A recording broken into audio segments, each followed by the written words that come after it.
It's a overcast, cloudy, rainy, and just a generally dark day at Humphrey Coliseum, Steve, for a day that had so much promise, so much excitement, and admittedly a fun game if you didn't care who won, but this is State Ole Miss. Everybody cares who wins, and the wrong team ended up celebrating on the Humphrey Coliseum court today. And deep into the locker room. And listen, they were rattling the walls there, and Ole Miss deserved to celebrate. They put exceptionally well down the stretch. There were some times when State got some separation, up by as many as 10 in the first half, 9 in the second half, and it looked like State, once momentum swung back around, that State would have their opportunity to do so. But Ole Miss, to their credit, stepped up, made some big shots late, and really shot it well down the stretch and gave Mississippi State a lot of trouble. And I really thought ball movement from Ole Miss really frustrated the Bulldog offense, and then defense, pardon me. And then when State wants to answer, it's kind of a one-man show sometimes, like we're trying to create it. And I thought that Ole Miss looked to be the more disciplined team today, despite the technical fouls. I think some of that discipline had to do with the fact that when you're making three-point shots, everything looks better out there. And, yes, they put themselves in position to win by making the three-pointers. I think 10 at last count when I gave up trying to count it.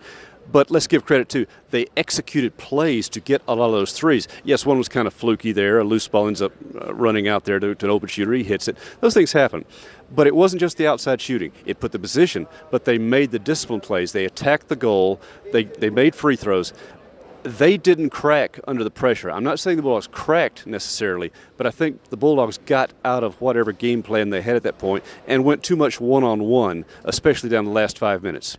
It sure seemed that way, David. There were times when State was really good on offense, when they were moving the ball around, getting some looks down low, and at times State couldn't handle the entry pass. But when they did, State looked pretty good offensively. Down the stretch, I don't know if we lost faith in the game plan or just simply tried to do too much individually, but there were a lot of one-and-done type possessions. We go down and we don't get any offensive rebounding. I really thought down the stretch in that final 2 minutes when rebounds were precious, Ole Miss boxed out and State didn't. It seemed like we just simply couldn't get into the low post position for a rebound, and as a result, the game got away from us.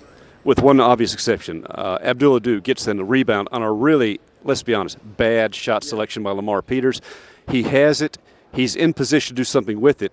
He tries to dribble it. Now, Ben Howland said it's because he was trying to establish position with the dribble. Okay, I get that. A good SEC post player standing at that distance doesn't have to gather himself. He goes up with it. That was one of the frustrating examples because Abdul had a good second half, terrible first half, but a good second half, and yet in the crunch time, those kind of plays happen.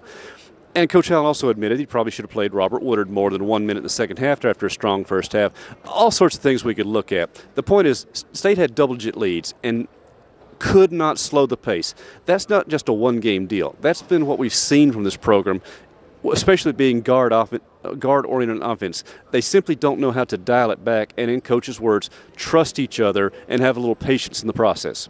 David, I think you kind of surmised it pretty well there. It's one of those things that's very frustrating to watch at times because, and you mentioned the Abdul Adu thing, you know, there have been some big men in this program that would have simply collected that rebound and gone straight back up and tried to ram it home. And if he doesn't make it, he gets to the free throw line. That's where State's got to mature a little bit. And I thought Reggie Perry gave good minutes today at times, a couple of big rebounds early, a nice flush down here on the other end, a couple of nice defensive plays. Robert Woodard, that's one of the things we asked Coach about. 7 points, 8 minutes in the first half. Really good rebounder, really good defender. Only 1 minute of play in the second half. And Howland admitted that was his fault. That was a coaching error for not inserting him in the lineup in the second half. And with Henson hitting the way that he was, if that's your best matchup, your best matchup's got to be on the floor. Even though he didn't have a good day handling the ball, particularly in the second half, the loss of Nick Weatherspoon to 3 fouls at the end of the first half, I thought was a little decisive there because, as Howland said, he's the best backcourt defender of the bunch. And that allowed Ole Miss to kind of gather themselves and get away with a few things for halftime. State could have taken a really healthy lead into intermission. They didn't, and then Ole Miss comes out and just starts riddling the ball in the second half. They got their confidence. They were hitting balls. Give them credit. Henson, Breen Tyree comes back from a legitimate shoulder. I mean, a clean hit. Kermit Davis said there was no problems with it, just a legitimate screen. Toughs it out, makes some big plays, and he had a huge dunk in there. I never use the phrase they wanted it more because I know the Bulldogs wanted it more. Ole Miss just showed more emotion at the time, which is kind of curious because all the atmosphere here should have favored the home team. Give credit to you Bulldog fans. You showed up despite the weather, despite the traffic jams.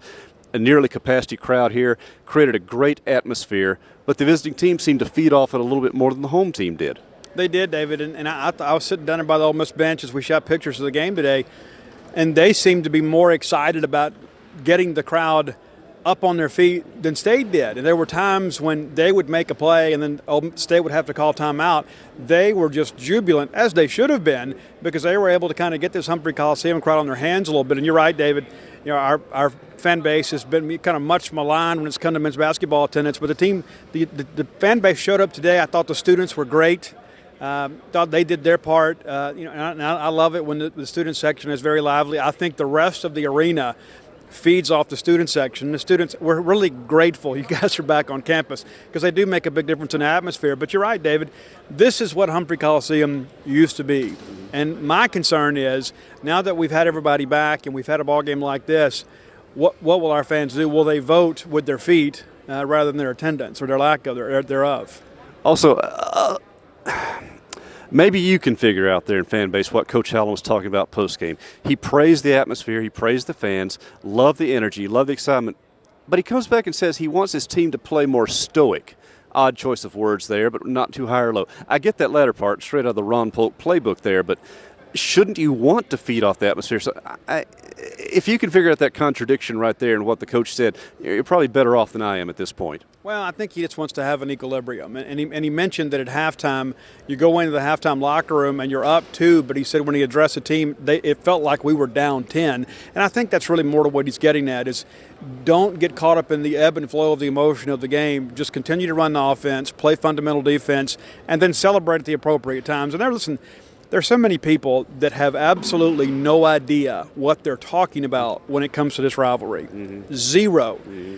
Sitting courtside, if you heard the comments from both teams, State and Ole Miss. 4 technical fouls today. You know what? And those are the things that got called. It's a lot of conversation. Listen, it's that simple. This is a very heated rivalry. It always has been. It always will be. And at times I thought today, despite the fact that it was Ole Miss getting most of the technical fouls, State let Ole Miss get in their heads a little bit, and I think that paid dividends for the Rebels down the stretch. And speaking of new element in the rivalry, while he's with the wrong team, you have to congratulate Kermit Davis Jr. I had shook hands with him after the game. He vaguely remembers me from covering him when he was a letterman back in 1982. A good guy who's worked hard to get this opportunity, and now he's cashing it in with consecutive wins over top 15 teams. So while you hate to tip your hand to a rival, you do to a former Bulldog, and congratulations to him. All right, now the Bulldogs' consecutive losses, they will certainly fall far from the number 14 ranking. They're still on an NCAA tournament track, but they've lost a lot of margin and now fallen off the pace in early SEC play. Now they have Florida at home this week, then go to Vanderbilt. Things don't get any easier for them. There's some things to fix, and Howland first said defense. You don't defend great three-point shooting, but you can defend good shooting, and you can defend the post, not give the easy shots there. Do you see this team capable of playing the kind of defense that Howland expects them to play?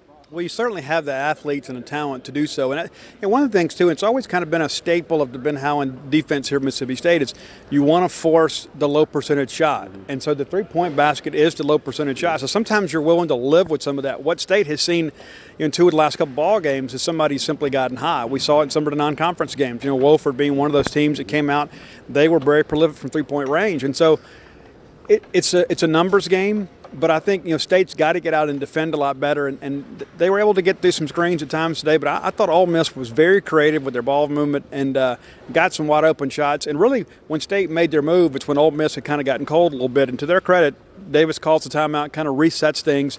And I really thought he worked the officials really well, too. That Lamar Peters Carrigan call, the one that was called, he had been chirping about that for several minutes and made one comment to the official that this is not the Harlem Globetrotters, and which is quite humorous. But shortly thereafter, he gets the call that he wanted. He stopped chirping about it. And so that's just part of the deal, David. And bottom line is these were 2 winnable games that State fans expected them to win. South Carolina was really struggling with some injuries. You go on the road, play a team with a 6-7 record. You drop that ball game. You come home and you figure you're probably hoping to split with Ole Miss, which is kind of the best case scenario that State's had the last several years. And then you give up the one on your home floor. There are a lot of Bulldog fans today that are not real bullish about Mississippi State basketball. Let's quickly change sports then. I think one official visitor for football today. I know you obviously you can't talk to him here in presence, but kind of the feel on where things stand with him. He's going to take his visits. I mean, so nobody should expect the commitment. If there's a commitment tomorrow, it'll be among the biggest surprises in my years of covering recruiting, which is 18 years now. But, yeah, he's taking his visits, plans to see Miami next weekend. They just hired their offensive coordinator, Dan Enos, quarterback's coach from Alabama, which I think is a fabulous hire for Manny Diaz because Manny wants a guy that's going to have autonomy in the offense. Plumlee's a guy that I know that would be a prime target for them, a guy that's to pluck one away from Georgia and out of the state of Mississippi. I know there's a PR component to that, but Plumlee's a very good player. Then he'll visit Ole Miss, and then probably a midweek visit, and maybe a visit last weekend. Duke and David Cutcliffe are kind of in the mix there, but we don't expect anything to happen.